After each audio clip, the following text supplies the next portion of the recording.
মাথা গজায়, ঠিক কিনা বলেন?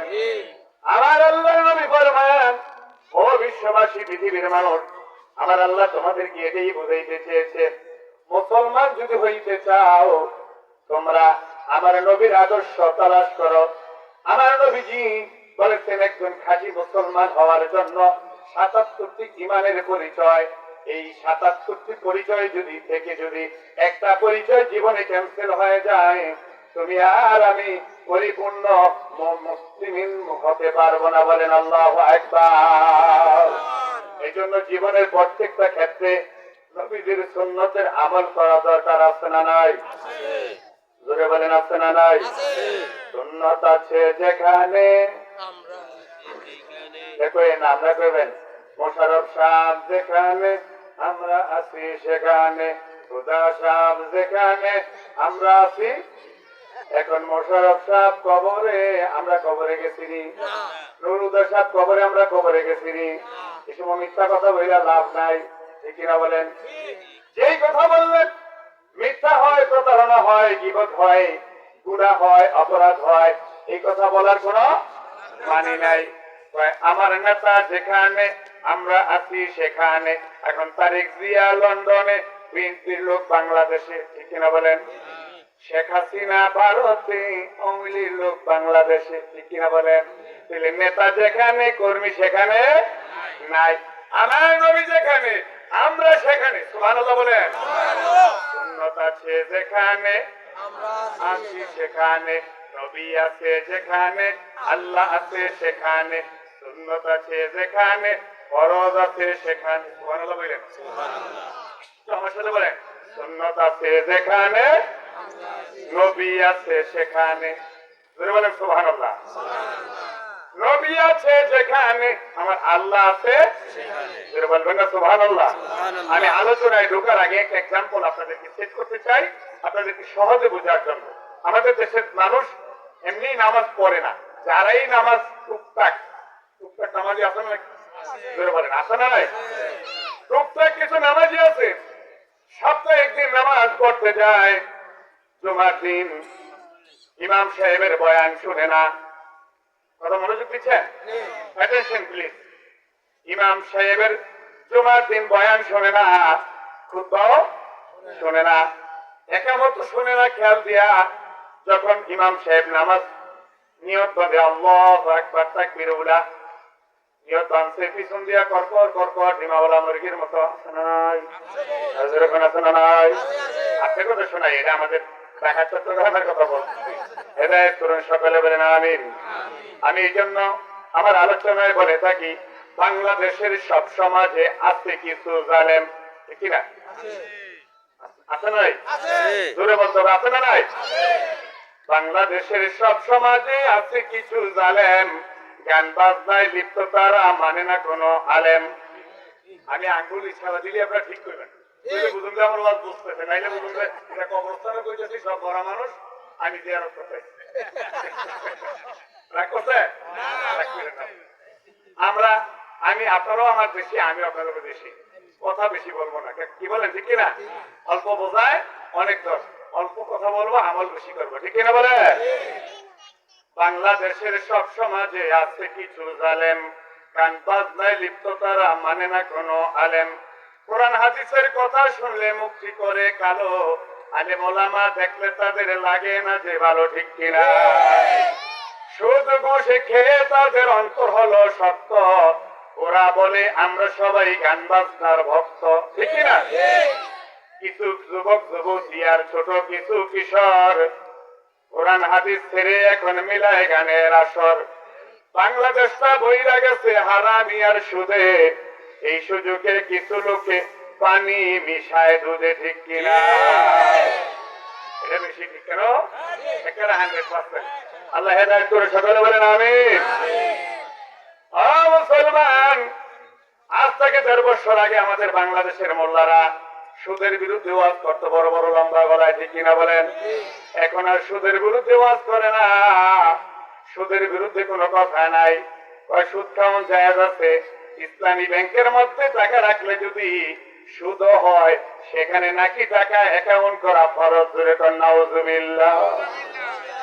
আমার বাবার আমি প্রশ্ন করব, আপনাদেরকে জবাব দিবেন। ফরজ কার হুকুম? ধরে বলতে হবে আল্লাহ। সুন্নত কার হুকুম? নবীজির হুকুম। ফরজ কার হুকুম? আল্লাহ। আল্লাহর হুকুম। সুন্নত নবীজি। কার? নবীজির হুকুম। এখন আমার দেশের মোল্লায় যে ফতুয়া দিল ইসলামী ব্যাংকের মধ্যে টাকা রাখলে সুদ হইল, এখানে অ্যাকাউন্ট করা ফরজ, তাইলে নামাজের মধ্যে ফরজ কয়টা? ইমানের মধ্যে ফরজ কয়টা? 5টা। একটা মানুষের জীবনের ইসলামের মূল ভিত্তি হচ্ছে 5টা: কালিমা, নামাজ, রোজা, হজ, যাকাত। সুবহানাল্লাহ বলবেন না? এখন হেড হিসাবে কালিমা, নামাজ, রোজা, হজ, যাকাত আর ব্যাংকে সুদে টাকা লাগান, ঠিক না? তো এই হেরে ফরজ করার অধিকার দিতে গেলেও আমরা যদি বাংলাদেশের মানুষ চুপ করে বইয়া থাকেন যে যেটা কই এটা ইয়েস কোন, যেখানে হারাম হয় দায়িত্ব যেরকম নিজে লইয়া করতে পারেন না। এই শোনেন, বাংলাদেশ এটা ইসলামের দেশ, আলহামদুলিল্লাহ বলেন। এটা আউলিয়া কেরামের দেশ। এই বাংলাদেশের মধ্যে আল্লামা শাহ সুফি কারামত আলী জনপুরি রহমতুল্লাহ আলাইহি তিনি 52 বৎসরে 2,24,00,000 হিন্দুকে হাতে হাত দিয়ে কালিমা পরে মশলা ভরে বেঁচে সুবহানাল্লাহ। সেই দেশ, সেই বাংলাদেশ, ভারতবর্ষের মধ্যে হযরত মাইনুদ্দিন চিশতি রহমতুল্লাহ আলাইহি তিনি তার জীবনে 90 লক্ষ হিন্দুকে কালিমা পরে মুসলমান হয়েছে, বলেন সুবহানাল্লাহ। সেই সুবাদে বাংলাদেশে যারা মুসলমান সেটার অবদান হযরত কারামত আলী জনপুরির বেশি, আর ভারতে যারা মুসলমান সেটা মাইনুদ্দিন চিশতির অবদান বেশি, বলেন সুবহানাল্লাহ। কিন্তু আমার বাংলাদেশের মানুষ অনেক মোল্লারা মাঠে ময়দানে বক্তব্যের মধ্যে উঠেই বলে কি, ভারতের দালালেরা হুঁশিয়ার সাবধান। তোমার বাবার দালালেরা ভারত থেকে ইসলাম আসছে, সুবহানাল্লাহ বলবেন না কেন? বাংলাদেশ ইসলাম আসছে কোথা থেকে? ভারত থেকে। মাইনুদ্দিন চিশতির জন্ম কোথায়? ভারত। ভারত। জনপুরি বিশ্বাস কাবলা তার কারামত আলী জনপুরি রহমতুল্লাহ জন্ম কোথায়? ধরে বলেন। আর যে আহমদুল্লাহ মুহাজির মক্কি রহমতুল্লাহ জন্ম কোথায়? বড় বড় আউলিয়া কেরামরা সেখান থেকে ইসলাম নিয়ে বাংলাদেশে এসে বাংলাদেশের মানুষ আমরা মোল্লারা সেদিন কালেমা গ্রহণ করে কামিল বাস করতে, একটা কামিল বাস করতে একটা বুখারী শরীফ পড়ে। বুখারী শরীফের মধ্যে 7,500 হাদিস পড়তো। কয় হাজার? 7,500 হাদিস পড়া বুখারী শরীফ হইয়া আমি তার কামিল বাস, আমি মুফতি মুহাদ্দিস। কিন্তু আমার কথা হচ্ছে নবীজির লক্ষ লক্ষ হাদিস, সুবহানাল্লাহ বলবেন না? আল্লাহর ওলিরা এগুলি মুখস্থ রাখে, বলেন সুবহানাল্লাহ। একজন আল্লাহর ওলি হযরত জালালউদ্দিন সুয়ুতী রহমাতুল্লাহ আলাইহি, ওনার মুখস্থই ছিল 2 লক্ষ হাদিস, জোরে বলেন সুবহানাল্লাহ। উনি বলে আমি যদি জীবনে সুযোগ পেতাম আরেকটা হাদিস মুখস্থ করতাম, সুবহানাল্লাহ বলবেন না? বন্ধুরে আমার গভীর মনোযোগ। আমি বলতেছিলাম সুন্নতের আমল। কিসের আমল? সুন্নতের আমল। ওই যে বলছি শাখা প্রশাখা, কথা বলতে গেলে একদিকে অন্যদিকে চলে যায়। সারা গায়ে ব্যথা, মলম দিব কোথায়? আমার বন্ধুরা, এক জায়গায় ব্যথা হইলে না মালিশ করুন যায়, পুরা শরীরে ব্যথা হইলে মালিশ করবেন কোথায়? ঠিক না বেঠি? এই জন্য ওই তার শরীরের মধ্যে, পুরা শরীরের মধ্যে রোগ হয়েছে, এই শরীরগুলি দেখবেন ঢাকা শহরে নিয়ে দামি দামি হাসপাতালের ভিতরে নিয়ে পুরা বডিটা মেশিনের ভিতরে না বানিয়ে বলতেছি। এই জন্য আমার বন্ধুরা, মানুষ হিসাবে আমাদের দুষ্টুরি থাকবে, গুনাহ থাকবে, অপরাধ থাকবে, পাপ থাকবে। সেটা মানুষ হিসাবে যেন জীবনের প্রতিটা ক্ষেত্র যেন আমাদের ধ্বংস হয়ে না যায়। কথা বলতে পারছেন? আমি বলবো ইমানের প্রশ্নে আমরা কারোর সাথে আপোষ হইতে রাজি না। আমার নবীর ইজ্জতের হাত মধ্যে যদি কেউ হাত দেয়, আমার আল্লাহর জাতের মধ্যে যদি কেউ হাত দেয়, সে যে কেউ হোক আমরা তারে সাথ দিতে রাজি না। কথা বলছি ক্লিয়ার? বন্ধুরা আমার, জুমার দিন মনে আছে কথাটা? জুমার দিন দেখবেন সবার লাস্টে কিছু লোক যায়, আসে লাস্টে, যেতে চায় ফার্স্টে। হ্যাঁ, আসে লাস্টে, যেতে চায় ফার্স্টে, নামাজ পড়তে চায় লাস্টে। 1টা বাজে জামাত, হুজুরে আলোচনা করতে একটু 5 মিনিট লেগে দিতে। হুজুর কয়টা বাজে জামাত? হুজুরের দিকে হুজুরে 5 ওয়াক্ত নামাজ পড়ে, 30 বছর ধরে ইমামতি করে। হুজুরে কি এদের থেকে নামাজের সময়টা বেশি বোঝে না কম বোঝে? বেশি বোঝে। বলতে হবে বেশি বোঝে না কম বোঝে?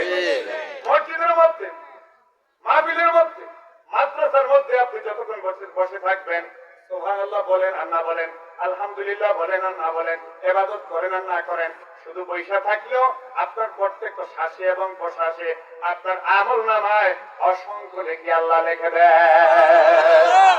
তাইলে মসজিদে যাইয়া জুমার দিন আর তাড়াতাড়ি করবেন? তাড়াতাড়ি করবেন? তত দেরি হবে মনে করবেন যে আমি ভাগ্যবান। সুবহানাল্লাহ বলতেন না?